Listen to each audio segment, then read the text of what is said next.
இது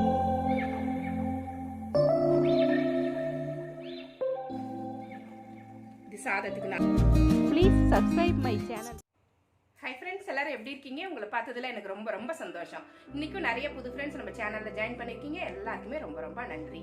புதுசாக நம்ம சேனலை பார்க்குறவங்களா இருந்தால் சப்ஸ்கிரைப் பண்ணி வச்சுக்கோங்க. கூடவே இருக்கிற பெல் ஐக்கானே ப்ரெஸ் பண்ணி வச்சுக்கோங்க. இன்னைக்கு நம்ம கிச்சனில் என்ன பார்க்க போகிறோம்னா, இன்னைக்கு நம்ம கிச்சனில் இறால் கிரேவி எப்படி பண்ணுறது அப்படிங்கிறது தான் பார்க்க போகிறேன். இப்போ இது ஒரு 10 நிமிஷத்தில் பண்ணிடலாம். ரொம்ப டேஸ்ட்டாக இருக்கும். சாதத்துலேயும் போட்டு சாப்பிட்டுக்கலாம். சப்பாத்தி, இட்லி, தோசை, ஆப்பம் எல்லாத்துக்குமே மேட்சாக இருக்கும். கிரேவி நம்ம திக்கு கிரேவியாக வைக்கிறதால எதுக்கு வேணால் இதை தொட்டுக்கலாம். இதுக்கு வந்து நான் 1 கிலோ இறால் வாங்கி க்ளீன் பண்ணி எடுத்து வச்சுருக்கேன். நல்லா பெரிய இறாலாக இருந்தது. நல்லா டேஸ்ட்டாக இருக்கும். இந்த மாதிரி எடுத்து வச்சுருக்கேன். இதை ஃபஸ்ட்டு எப்படி க்ளீன் பண்ணுறது அப்படிங்கிறதுக்காக ஒரு 4 இறால் மட்டும் உங்களுக்காக எடுத்து வச்சுருக்கேன். க்ளீன் பண்ணுறதை இப்போ நான் சொல்லி கொடுக்குறேன். இறால் வந்து இப்படி இருக்கும். இறால் என்ன பண்ணணும், சில பேர் தலையோட போடுவாங்க. தலையோட போட்டால் இந்த மாதிரி நொர நொரன்னு இருக்கும். அதை சாப்பிட போகிறது கிடையாது. அதனால நம்ம தலையோட இது நம்ம கிள்ளிடலாம்.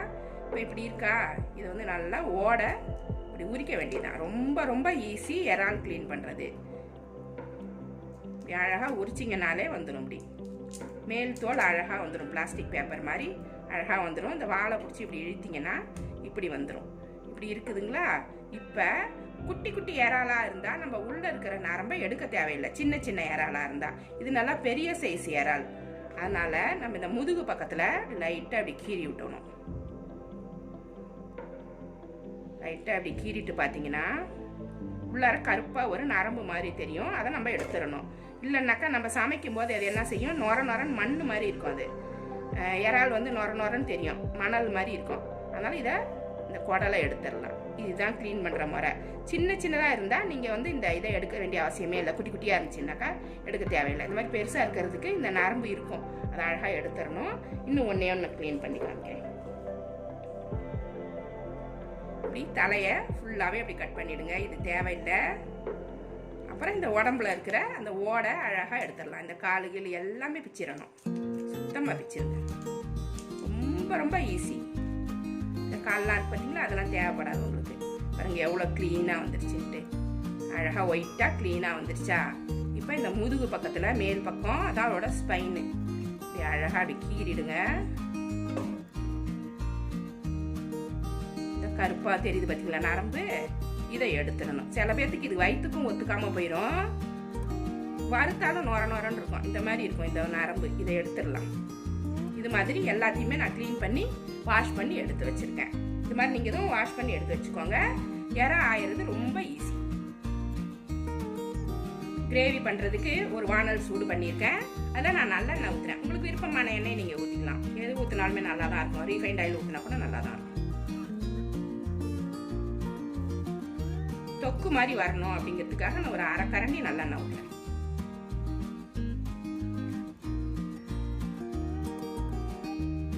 ஒரு 1/2 கரண்டி அளவு நல்லெண்ணெய் ஊற்றிருக்கேன். அது சூடாகட்டும். எண்ணெய் சூடாயிடுச்சு. தாளிக்கிறதுக்கு 4 ஏலக்காய் எடுத்து வச்சிருக்கேன். ஒரு 6 கிராம்பு எடுத்து வச்சிருக்கேன். சின்னதாக இருக்கிறதால 6 கிராம்பு எடுத்து வச்சிருக்கேன். ஒரு ஸ்டார் பூ எடுத்து வச்சிருக்கேன். 1/2 ஸ்பூன் சோம்பு, 2 பிரிஞ்சி இலை, ஒரு பட்டை துண்டு எடுத்து வச்சிருக்கேன். கொஞ்சம் அதிகமாக தான் தெரியும். அப்போதான் அந்த கிரேவி வந்து நல்ல கமகமன்னு வாசமாக இருக்கும். நீங்கள் இதில் 2, 1ன்னு இப்படி போட்டிங்கன்னாக்கா கிரேவி வந்து வாசமே இருக்காது. நம்ம இறா வந்து பச்சை வாசனை அடிக்கும். அதனால இவ்வளோ போட்டால் தான் நல்லா இருக்கும். இதை போட்டு தாளிச்சிடலாம்.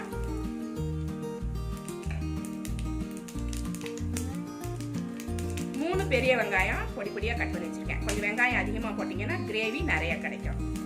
இதை ஃபஸ்ட்டு போட்டுருவோம். பொரிஞ்சதுக்கப்புறம் போட்டுருவோம். நல்லா பொடியாக கட் பண்ணிக்கணும் வெங்காயத்தை.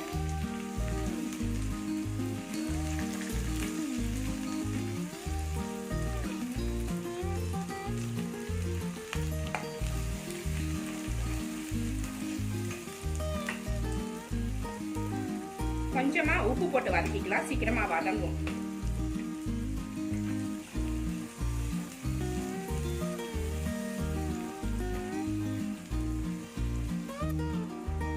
பச்சை மிளகாய் எடுத்து வச்சிருக்கேன். இப்போ 2 அப்படியே உடச்சி விட்டு போட்டுருக்கேன். நல்ல ஃப்ளேவராக இருக்கும். காரத்துக்கு நம்ம மிளகாத்தூள் போட போகிறோம். இது ஒரு ஃப்ளேவராக இருக்கும். நல்லா இருக்கும்.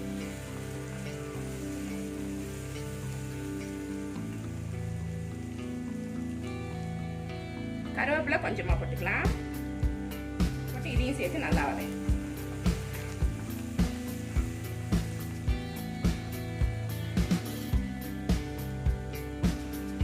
வெங்காயம் நல்லா வதங்கிடுச்சு. 3 தக்காளி சின்ன சின்னதாக கட் பண்ணி வச்சுருக்கேன். இதையும் சேர்த்துக்கலாம்.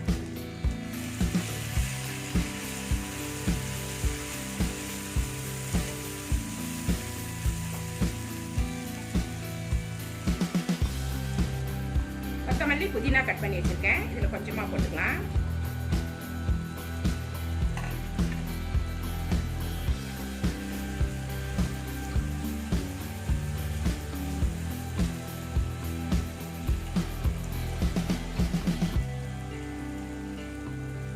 அடுத்தது இஞ்சி பூண்டு பேஸ்ட் நல்லா 1 ஸ்பூன் அளவுக்கு போட்டுக்கலாம்.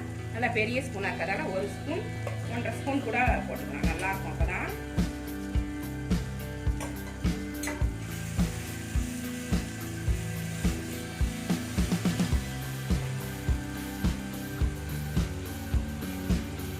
அடுத்தது காரத்துக்கு ஏற்ற மாதிரி மிளகா பொடி போட்டுக்கோங்க. நான் 2 ஸ்பூன் போடுறேன். உங்களுக்கு எவ்வளோ காரம் தேவையோ அதை பார்த்துட்டு போட்டுக்கோங்க. தனி மிளகா தூள் போடுறேன். அதே அளவுக்கு 2 ஸ்பூன் மல்லிப்பொடி போடுறேன். 2 ஸ்பூன் மிளகாத்தூள், 2 ஸ்பூன் மல்லித்தூள், கரம் மசாலா பொடி எடுத்திருக்கேன்.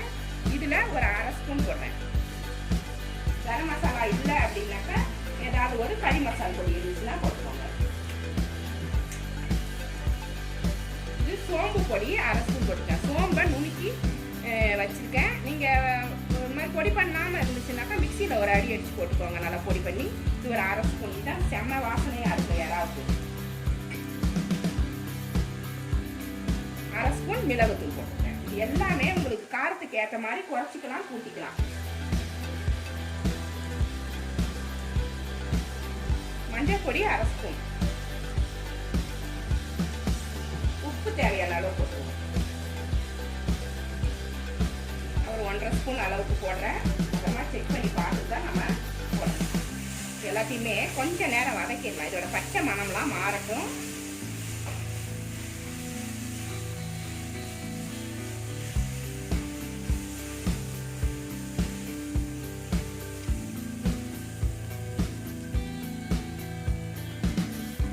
மசாலாலாம் நல்லா வறுபட்டுச்சு. இப்போ இறாவை நல்லா புழிஞ்சிட்டு போட்டுருங்க. இதில் தண்ணி இருக்கும்.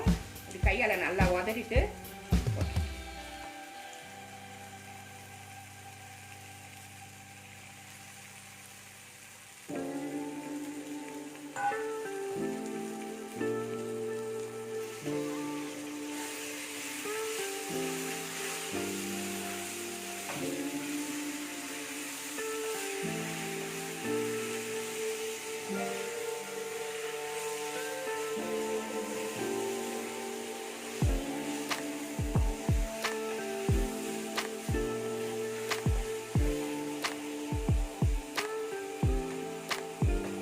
கொஞ்ச நேரம் அப்படியே வேகட்டும். தண்ணி ஊற்ற வேண்டாம். கொஞ்ச நேரம் ஒரு 2 நிமிஷம் கழிச்சு தேவைப்பட்ட தண்ணி ஊற்றிக்கலாம். மூடி வச்சிடலாம். நடுவில் கிளறி விட்டுக்கோங்க மறக்காம. இதுக்கு மசாலா அரைக்கணும். தேங்காவும் ஒரு 10 முந்திரி பருப்பு எடுத்து வச்சிருக்கேன். முந்திரி பருப்பு ஆப்ஷனல் தான். வெறும் தேங்காய் அரைச்சி ஊற்றினா கூட நல்லா தான் இருக்கும். இது முந்திரி பருப்பு போடும்போது நல்லா க்ரீமியாக இருக்கும். கிரேவி நல்லா க்ரீமியாக இருக்கும். ரெண்டையுமே இப்போ நம்ம அரைச்சி பேஸ்ட்டாக கொண்டு வந்துடலாம். இறாவுக்கு தண்ணியே ஊற்றலை. எவ்வளோ தண்ணி ஊற்றிச்சு பாருங்க. அதுக்கு தான் ஃபஸ்ட்டு நம்ம தண்ணி ஊற்றக்கூடாது. இறால் நிறைய தண்ணியை உள்ளே இழுத்து வச்சுருக்கோம். அது ஃபுல்லாக தண்ணி ஆகிடுச்சு பாருங்க. அதனால் இப்போ தண்ணி ஊற்ற தேவையில்லை. இறால் ரொம்ப நேரம் வேகக்கூடாது. ரொம்ப நேரம் வெந்துச்சுன்னு வச்சுக்கோங்க, ரப்பர் மாதிரி ஆகிடும்.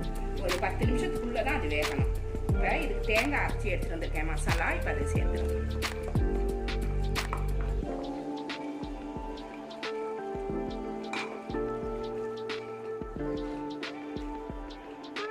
கலந்து விட்டுட்டு உப்பு காரம் எல்லாமே செக் பண்ணிக்கோங்க. இந்த சமயத்தில் எது பத்தலைனாலும் போட்டுக்கலாம். அதிகமானாக்கா ஒரு லெமன் புழிஞ்சு ஊற்றிக்கலாம். டேஸ்ட் பண்ணாமல் செஞ்சிட்டோம்னா அப்புறம் கடைசியில் நம்ம எது சேர்த்தாலுமே டேஸ்ட்டாக இருக்காது. சரி பண்ண முடியாது. இப்போவே சரி பண்ணி மூடி வச்சிடணும். நல்லா வேகட்டும்.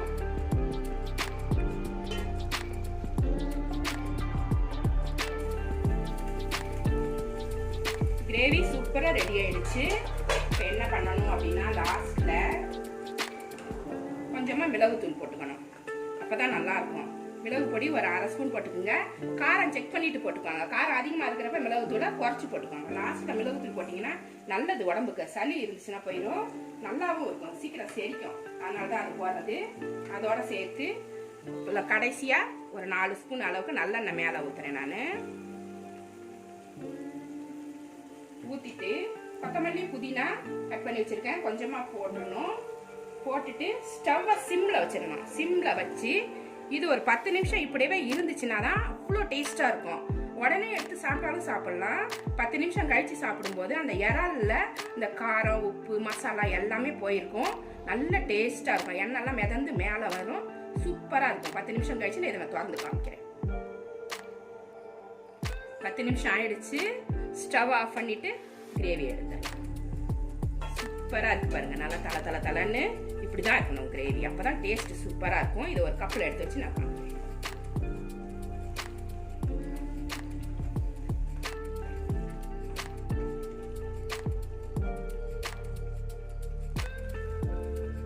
இது சாதத்துக்கு நல்லா இருக்கும். சப்பாத்தி, இட்லி, தோசை, பரோட்டா எல்லாத்துக்குமே நல்லா இருக்கும்.